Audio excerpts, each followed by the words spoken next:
Mon Gendre m'a regardé dans les yeux et m'a dit que je pouvais avoir le sous-sol pendant que ses parents prenaient la chambre principale dans ma propre maison. 40 minutes plus tard, un coup de téléphone effaçait le sourire de son visage pour toujours. Avant de commencer, si vous aimez les histoires de famille émouvantes, les rebondissements choquants et les leçons de vie puissantes, abonnez-vous à derrière papa. Et rappelez-vous, les images et les visuels présentés tout au long de cette vidéo sont uniquement à des fins d'illustration et aident à raconter l'histoire. Je m'appelle Robert Hayes. J'ai 71 ans et je n'aurais jamais pensé que je me sentirais étranger chez moi. Un plus tot ma fil Ashley et son mari Brandon ont demandé à s'ils pouvaient aménager temporairement. Ils avaient des difficultés financières. J'ai accepté immédiatement. La famille aide la famille. Au début tout est bien passé. Puis les parents de Brandon sont arrivés pour sécurité censé erder une courte visite. Un week-end transformé en 2 semaines. 2 semaines sont devenues un mois. Finalement, ils ont commencé à agir moins comme des invités et plus comme des propriétaires. J'ai d'abord remarqué de petites choses. Des meubles déplacés sans demander, des décorations qui disparaissent, des pieces réaménagées. Chaque fois que j'ai mentionné Brandon el abalier, ni t'inquiète pas pour ça, mais j'ai m'inquiète parce que si aidait ma maison. Un samedi après-midi je suis rentré de courses et j'ai trouvé plusieurs boîtes devant ma chambre. Au début je pensais que quelqu'un n'était. Puis je suis monté à l'étage et j'ai gelé. Mes affaires avaient été déplacées. La porte de la chambre principale était ouverte.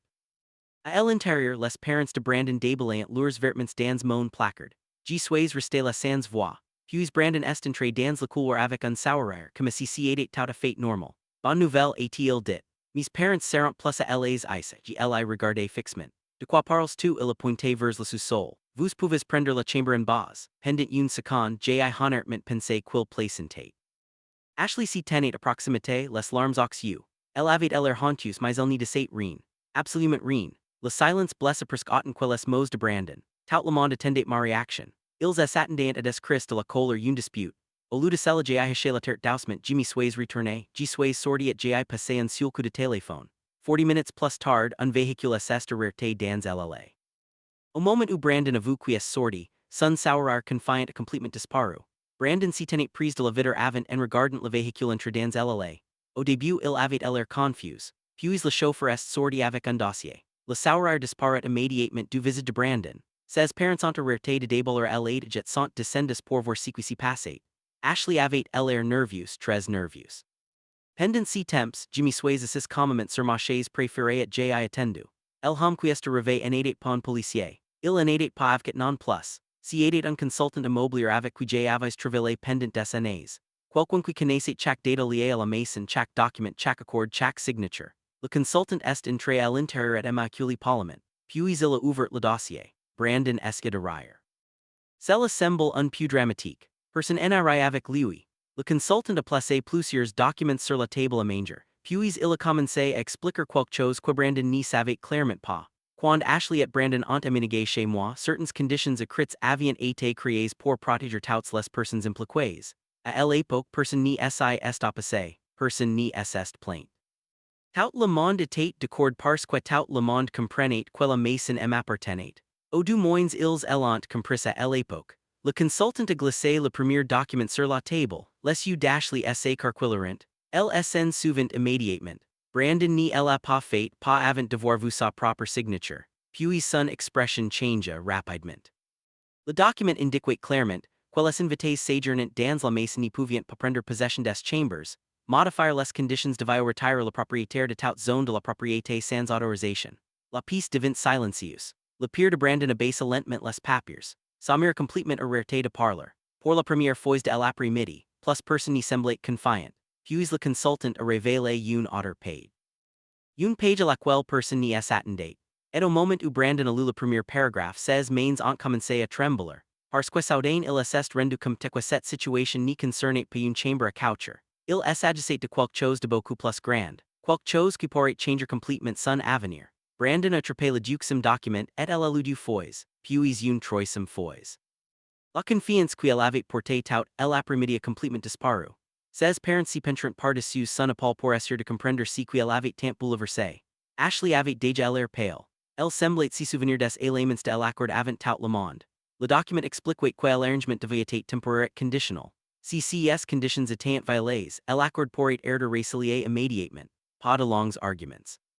Pas de négociations, pas de confusion, tout avait été écrit clairement depuis le début. Des années plus tard, lorsque Brandon et Ashley ont emménagé pour la première fois, j'n'aurais jamais imaginé avoir besoin de ces protections. J leur faces confiance. J cries quils respectient la maison. Plus important encore, J cries quils me respectient. En regardant autour de moi, J I réalisé à quel point tout avait changé. Brandon abaissa lentement les papiers. Qu'est-ce que tu racontes, il a demandé, J I en fin parler. J disque cette maison en a jamais été à vous de réorganiser. Le silence qui a suivi était interminable. Son père avait l'air embarrassé. Sa mère fixa le sol. Ashley essuyait tranquillement ses larmes. Ensuite le consultant a ouvert le dossier une dernière fois. À l'intérieur s'y trouvait une chronologie des délais, photos, communications écrites, dossiers. Tout documentant comment la situation avait progressivement changé au cours des derniers mois. Meubles déplacés, chambres réaffectées, effets personnels déplacés, décisions répétées prises sans ma permission. La preuve était impossible à contester. Pour la première fois, Brandon semblait comprendre à quoi ressemblaient ses actions du point de vue de quelqu'un d'autre. Mais la plus grande surprise n'était pas dans le dossier. Si n'était pas dans les documents et si n'était pas dans la chronologie. La plus grande surprise est venue quand Ashley assessed soudainement levé de sa chaise.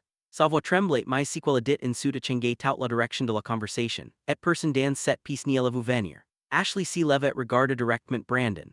Des larmes remplissant ses yeux. Pendant des mois, elle était restée silencieuse. Pendant des mois, elle avait évité les conflits mais plus maintenant.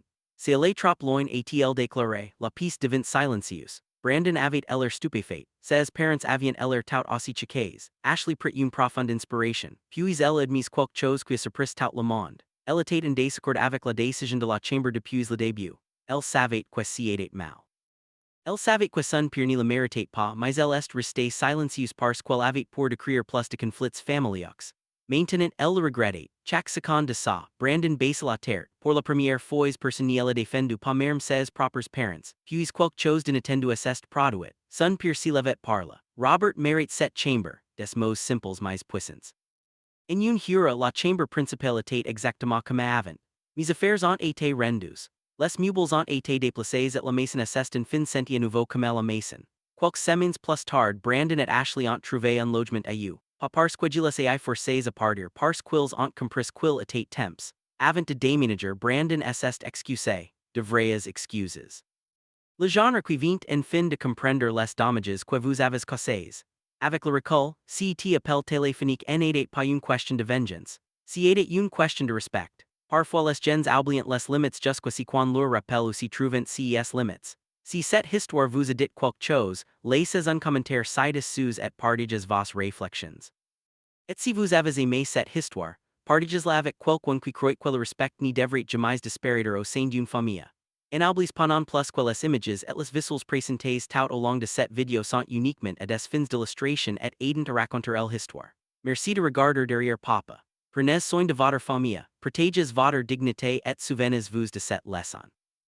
Une maison n'est pas définie par qui dort dans la plus grande pièce. Une maison est définie par le respect que les gens s'y montrent mutuellement à l'intérieur, gt verrai dans le prochain.